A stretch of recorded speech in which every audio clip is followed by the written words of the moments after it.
오늘 시편 40편 시인은 자신이 어려움을 당했을 때 하나님 앞에 그 구원의 때를 기다리면서 하나님 앞에 부르짖고 기도하는 모습이 그려져 있습니다.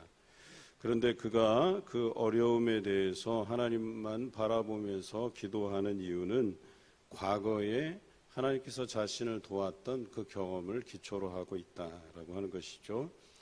믿음의 사람들이 우리에게 당하는 어려움들을 이겨가는 방식이 이렇습니다. 과거에 우리 하나님께서 나와 함께 해주셨다라고 하는 그 구원의 경험, 은혜의 경험, 또 도움의 경험이 있기 때문에 오늘 현재 내가 당하는 그 고난 안에서도 하나님께서 나를 도우실 것이다 라고 하는 그 믿음을 가지고 간구하는 것입니다. 오늘 시인도 여호와를 기다리고 기다렸다라고 오늘 이 기도가 시작되고 있죠. 그러니까 하나님께서 과거에 도와주셨듯이 나도 오늘 이 어려움 속에서 하나님 앞에 간구하기는 그 도움의 때, 그 시간이 반드시 나에게 올 것이다라고 하는 그 확신 안에서 기다렸다라는 표현입니다. 그리고 나의 부르짖음을 들으셨도다 그랬어요. 마침내 그런 믿음 가지고 기도했더니 하나님께서 나의 어려운 사정을 들으시고 내게 응답하셨다 이렇게 고백하고 있는 것이죠. 우리도 살아가면서 과거에 하나님께서 나를 인도해 주시고 도와주셨던 경험들이 다 있으리라 봅니다. 그래서 현재 고난을 당하더라도 어려운 문제에 직면해 있을 때에도 우리가 하나님 앞에 그 믿음 가지고 그때에도 역사하셨듯이 지금도 역사하실 것이다 라고 생각하고 믿고 기도하다 보면 하나님께서 나의 부르짖음을 들으실 때가 반드시 우리에게 온다라고 하는 것이죠. 그의 고백이 2절의 고백과 같습니다. 나를 기가 막힐 웅덩이와 수렁에서 끌어올리셨다 그랬어요. 그러니까 기가 막힌다라는 표현이 뭐예요? 이거는 말로 표현하기가 어렵다는 거잖아요. 자기가 당하는 그 고난이 얼마나 크고 또 자신의 생명까지 하나님 앞에 내어 맡길 수밖에 없는 그 위급한 상황 속에서 나를 끌어올리셨다. 내가 빠져들어가는 거죠. 수렁이라고 하는 게 그냥 한없이 빠져들어가는 게 아니에요. 빠져들어가다 어느 순간이 되면 그냥 생명을 잃을 수밖에 없는 그 처지를 이야기하는 거예요. 그런데 거기에서 내버려 두지 아니하시고 우리를 끌어올리셨다 말씀하고 계시죠. 그런데 끌어올리셨을 뿐만 아니라 더 감사한 내용은 2절 하반절에 나와요. 내 발을 반석 위에 두셨다 그랬어요. 그리고 내 걸음을 견고하게 하셨다. 하나님께서 우리를 도우시는 것은 그 위험한 상황을 피하는 데에 그치지 않아요. 우리를 그 어려운 가운데서 꺼내어 주시는 것으로 그치지 않아요. 어디까지 가냐? 우리 발을 반석 위에 세우신다. 수렁은, 구덩이는 빠져들어가서 생명을 이룰 수 있는 그곳이지만 반석은 빠져들어감 없이 든든하게 세워지는 것을 말하잖아요. 또 그 뒤에도 내 걸음을 견고하게 하셨다. 이제는 더 이상 그런 어려움들로 인해서 흔들리지 않게 하셨다라고 하는 것을 의미해요. 그런데 이것이 반드시 그런 어떤 좋은 여건을 우리에게 허락하신다라고 하는 이것만은 의미하지 않아요. 다시 말해서 또 내가 살아가면서 어려움을 만날 수 있다는 가정하에서 이제 그 어려움을 만나도 이제 우리는 믿음이 흔들리지 않고 오늘 이 시인의 고백처럼 그 어려움이 또다시 찾아오더라도 내가 흔들리지 않고 오직 하나님만 바라본다 이런 뜻이에요. 그것이 내가 반석 위에 세워진 것, 내 발을 견고하게 하신다라는 뜻이에요.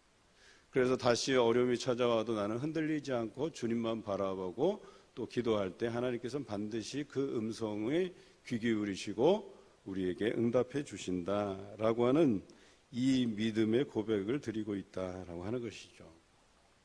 이제 이 시인은 하나님의 그 구원하심을 경험하고 나서 새로운 노래를 부르게 돼요. 그래서 3절에 새 노래를 우리 입술에 두셨는데 그 입술의 고백이라는 게 이겁니다.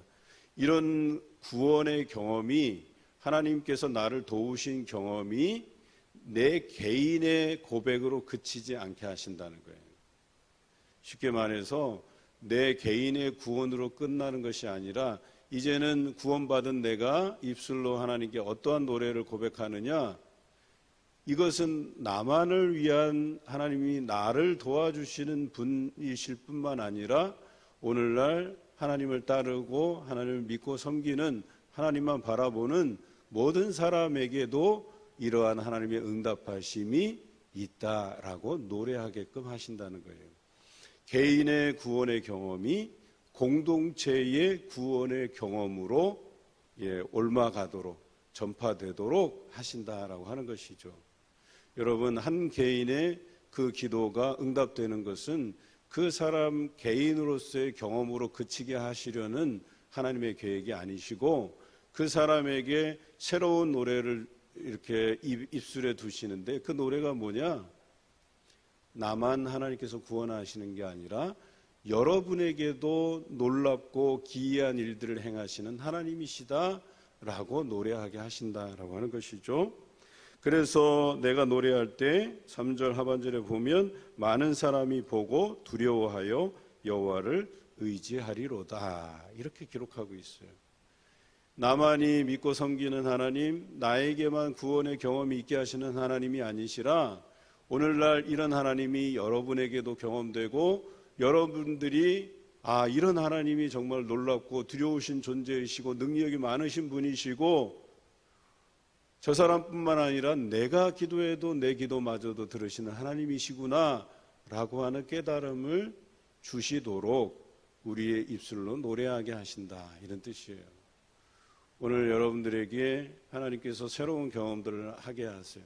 어려운 중에서, 병든 중에서, 또 우리가 풀리지 않는 문제 안에서 우리가 하나님 앞에 믿고 기도할 때에 우리의 문제를 해결하시고 병든 육신을 치료하시고 고난 중에서도 우리를 구원해 내실 뿐만 아니라 여러분들의 입술로 이런 하나님이 나의 하나님뿐만 아니라 여러분들의 하나님도 된다, 여러분의 기도도 들으시고 여러분의 병든 몸도 고치시고 여러분의 어려운 문제도 고치시는 하나님이시다 라고 노래하게 하시는 거죠. 오늘 여러분들에게 경험되어지는 것, 여러분의 개인적인 고백으로 그치지 마시기 바랍니다. 여러분 주변의 모든 사람에게 용기를 줄 만한, 여러분의 기도도 들으시는 하나님이시라고 자신 있게 믿음 있게 전파하시는, 또 노래하시는 여러분 되시길 주님의 이름으로 기원합니다. 이제 4절부터 보면 여호와를 의지하고 교만한 자와 거짓을 치우치는 자를 돌아보지 아니하는 자는 복이 있다 그랬어요. 이제 우리가 여기서 깨달음을 얻는 것은 세상의 지혜를 빌리고 세상에 내가 물질적인 어려움을 겪고 있을 때 물질이 많은 사람을 바라보거나 어떤 연줄이라는 것, 또는 그 사회에서 강자라고 하는 이런 사람에게 아부하고 아첨하고 그 사람만 바라보고 의지하지 않도록, 그런 자들을 돌아보지 아니하고 오직 하나님만 바라보는 자가 복되다, 이렇게 노래하고 있는 거예요. 그러니까 시인은 이 문제가 작든 크든 세상에 나를 위해서 도와줄 사람, 혹은 나에게 어떤 지혜의 이야기를 들려줄 사람, 저 사람 인생을 많이 살아봤으니까, 그리고 저 사람은 나와 같은 어떤 문제들을 겪어봤으니까 저 사람한테 물어보고 좀 해결점을 좀 찾고자 하는 이런 노력이 없이 그저 이 모든 것을 하나님만 바라보면서 하나님께 도우심을 구하는 이런 지혜로운 자가 복되다라고 노래하고 있는 거예요. 우리는 이 시인의 고백이 우리의 삶이 되어야 되겠습니다. 그래서 5절에 나와 있는 것처럼 여호와 나의 하나님이여 주께서 행하신 기적이 많고 우리를 향하신 주의 생각도 많아 누구도 주와 견줄 수가 없나이다, 이런 고백이 있어야 돼요. 여러분에게 이러한 고백이 있기를 바랍니다. 그래서 어떠한 고난을 만나더라도 주님밖에 없다고 하는, 또 주님 한 분만으로 나는 충분하다고 하는, 그리고 주께서 주신 이 말씀으로도 나는 충분하다는 믿음의 고백이 여러분들의 있기를 간절히 바랍니다. 그 이후에 이 시인의 삶은 또 한 가지 하나님 앞에 고백하게 돼요. 이런 하나님, 과거에도 함께 해주셨고 현재 고난 속에서도 내게 응답하신 그 하나님 앞에 자신의 이런 삶을 고백하고 있어요. 내가 이렇게 살겠노라고 고백하고 있어요. 그것이 8절의 말씀이에요.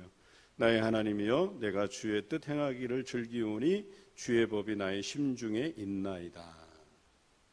그러니까 내 마음에는 이제 앞으로 하나님의 말씀밖에 없다고 고백하는 거예요. 내 심중에는 하나님 말씀밖에 없다고 고백하고 있어요. 그리고 그의 뜻대로, 그의 법대로, 그의 말씀대로 순종하며 살아가는 삶만이 나에게 있을 뿐입니다 라고 고백하고 있는 것입니다. 그리고 9절에 나와 있는 것처럼 내가 많은 회중 가운데에서 의의 기쁜 소식을 전하였나이다. 자신이 경험한 그 하나님, 그리고 내가 주를 믿고 주의 말씀대로 살아가며 그 말씀 안에서 새 힘을 공급받은 그것만을 많은 사람들에게 전하겠노라고 이렇게 고백해내고 있다는 것이죠. 여호와여, 내가 내 입술을 닫지 아니할 줄 주께서 아시나이다 그랬어요. 이게 뭡니까? 앞으로 자신은 그렇게 살아갈 각오가 돼 있다라고 고백드리는 거예요. 내가 하나님의 도우심을 잊고 나서 잠시 그것을 잊고 또 살아가다가 어느 순간 내가 어려움을 당하면 또다시 하나님께 이 어려운 상황들을 좀 도와달라고 기도하는 이런 굴곡진 삶이 아니라 과거에서도 나를 도우셨고 지금도 나를 도우실 그 하나님께 간구하고 또 내가 그 응답을 받았을 때 여전히 나는 하나님만 바라보고 그의 말씀을 내 심중에 두고 그 말씀대로 순종하며 살겠노라고, 뿐만 아니라 이 놀라운 사실을 주변의 많은 사람들에게 내 입술을 닫지 아니하고 전파하겠다고, 알리겠다고 이런 고백을 하나님 앞에 드리고 있는 것이죠. 여러분, 오늘 이 시편을 묵상하면서 여러분들이 그런 삶을 살기를 바랍니다. 저도 마찬가지예요. 과거에도 함께 해주셨고 지금도 함께 해주시고 또 내가 만날 그 고난 중에서도 나는 내 심중에 하나님의 말씀만을 담을 것이고 하나님만 바라볼 것이고 그리고 그 말씀이 주는 새로운 힘을 나는 날마다 경험하며 이것을 내 입술을 닫지 않으려고 내 주변의 많은 사람에게 전하겠다고 하는 이런 고백의 삶이 여러분 삶에 충만히 넘쳐나시기를 주님의 이름으로 기원합니다.